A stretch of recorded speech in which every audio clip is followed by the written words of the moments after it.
పిఠాపురం రాజకీయం కొనసాగుతోంది. ఇక వైసీపీ తరపున పోటీ చేసిన వంగా గీత పవన్ కళ్యాణ్కి సవాల్ చేశారు. ఇచ్చిన హామీలు నెరవేర్చాలన్నట్టుగా తాను సవాల్ చేయడం జరిగింది. ఇక పవన్ కళ్యాణ్ వెంటనే ఇచ్చిన హామీలు అమలు చేయాల్సిన అవసరం ఉంది. ఇక మీ ప్రభుత్వం ఏర్పాటయ్యాక అరాచకాలు పెరిగాయంటూ కూడా వంగా గీత మాట్లాడిన పరిస్థితి కనబడింది. ఇక నాకు ఎమ్మెల్సీ పదవి ముఖ్యం కాదు, పురుషోత్తపట్నం నుంచి నీళ్లు విడుదల చేశామంటూ వర్మ పేర్కొన్నారు టీడీపీ నియోజకవర్గ ఇన్ఛార్జ్.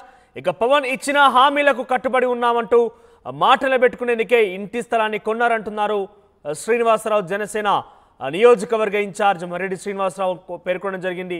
ఇక ప్రజా సమస్యల పరిష్కారం కోసమే గ్రీవెన్స్ సెల్ కూడా ఏర్పాటు చేస్తామంటున్నారు శ్రీనివాస్. మొత్తం మీద ముగ్గురు మధ్య సవాళ్ళు ప్రతి సవాళ్ళు కొనసాగుతున్నాయి. వంగా గీత, మాజీ ఎమ్మెల్యే అక్కడ వర్మ కావచ్చు, ఆ తర్వాత జనసేన నియోజకవర్గ ఇన్ఛార్జ్ శ్రీనివాస రావు కూడా. మొత్తం మీద ముగ్గురు మధ్య ఒకరిపై ఒకరు సవాలు విసురుకుంటున్నారు. తనకి ఎమ్మెల్సీ పదవి ముఖ్యం కాదు, ఇక్కడ నియోజకవర్గానికి సంబంధించిన సమస్యలే పరిష్కారం కోసమే ముఖ్యమంటూ ఆయన వర్మ మాట్లాడడం జరిగింది. వంగా గీత ఏమో మీ ప్రభుత్వం ఏర్పాటయ్యాకనే ఇక్కడ అరాచకాలు మొదలయ్యాయి, మీ ప్రభుత్వం ఇచ్చిన హామీలు అమలు చేయండి ఫస్ట్ అంటూ కూడా ఆవిడ పవన్ కళ్యాణ్కి సవాల్ చేయడం జరిగింది. ఒకసారి దానికి సంబంధించి పెద్ద ఎత్తున పిఠాపురం నియోజకవర్గం మొత్తం కూడా చర్చనీయాంశమవుతోంది.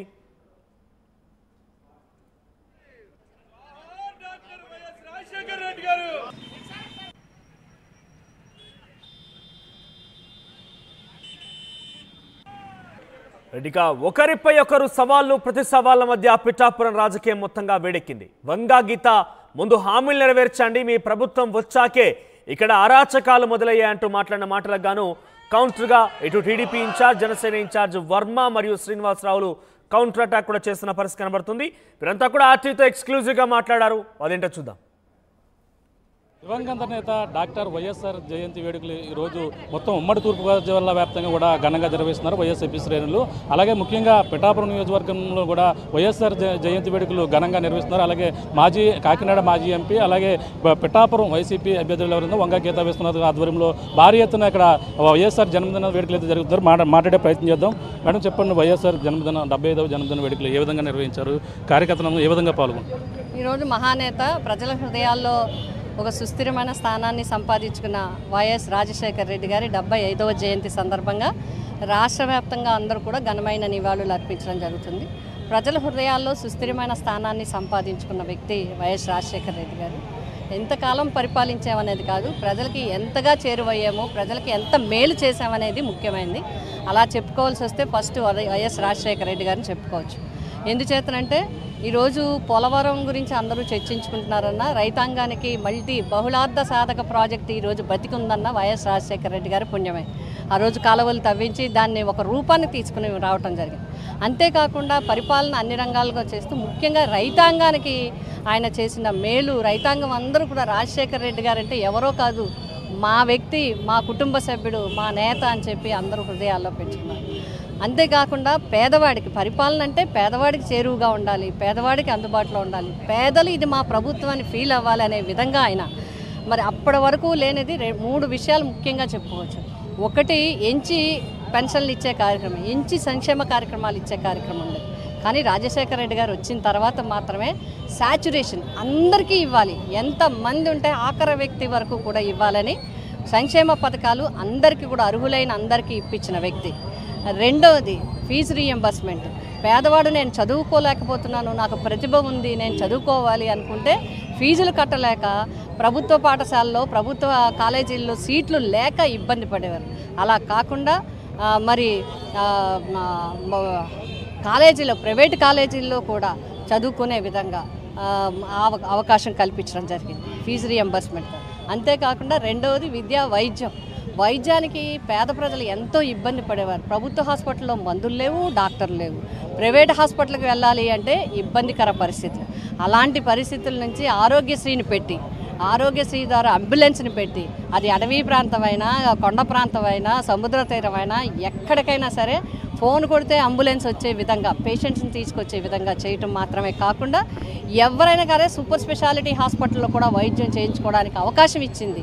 నిజంగా ఆయన భౌతికంగా మన మధ్య లేకపోవచ్చు, కానీ ఈ పథకాల ద్వారా వైఎస్ రాజశేఖర రెడ్డి గారు బతికే ఉన్నారు, జీవించే ఉన్నారు, అందరిలో ఉన్నారు. ఈరోజు ఏ ప్రభుత్వాలు మారని ఆరోగ్యశ్రీ ఇవ్వాల్సిందే, ఏ ప్రభుత్వాలు మారని ఫీజు రియంబర్స్మెంట్ ఇవ్వాల్సిందే, ఏ ప్రభుత్వాలు వారిని విద్యా దీవెనలు ఇవ్వాల్సిందే, ఏ ప్రభుత్వాలు వారిని పెన్షన్స్ ఇవ్వాల్సిందే.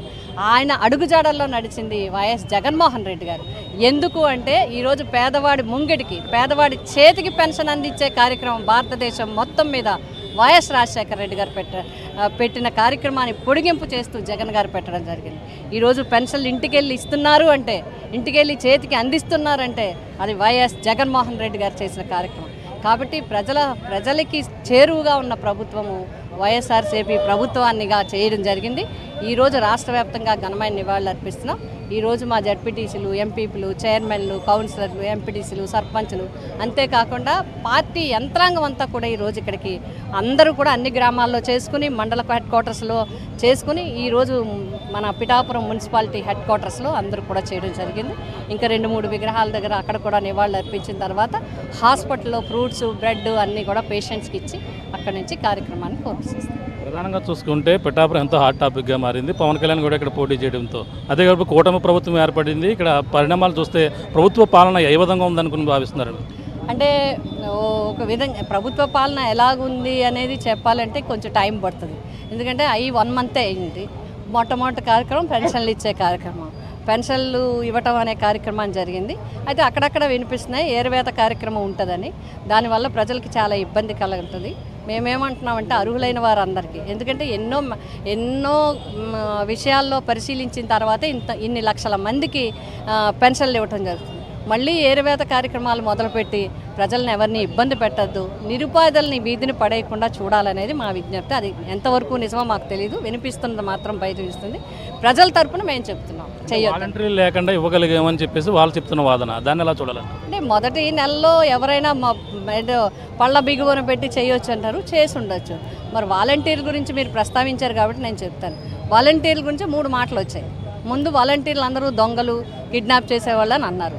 తర్వాత మధ్యలో ఇంక ఎలక్షన్ కొంత సంవత్సరం ఉందనగా వాలంటీర్లు మంచివాళ్లే అన్నారు.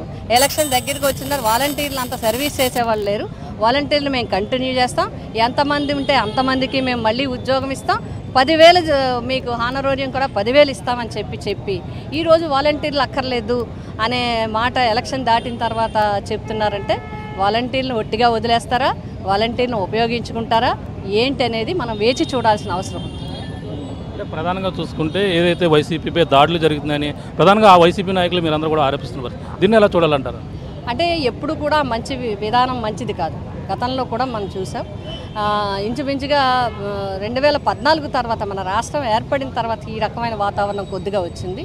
ఎప్పుడు కూడా ఎన్నికలు అనేవి రాజకీయానికి సంబంధించింది. ప్రజా జీవితాన్ని శాంతియుతంగా ఉంచాల్సింది, సమాజాన్ని శాంతియుతంగా ఉంచాల్సిన బాధ్యత ప్రభుత్వాల మీద ఉంది. కాబట్టి కక్షలు కార్పణ్యాలతో ఏదో లేదు మనకి ఓటేయలేదనో లేకపోతే ఇతను మన పార్టీ కాదు అని దాడులు చేయటం అనేది అన్యాయం.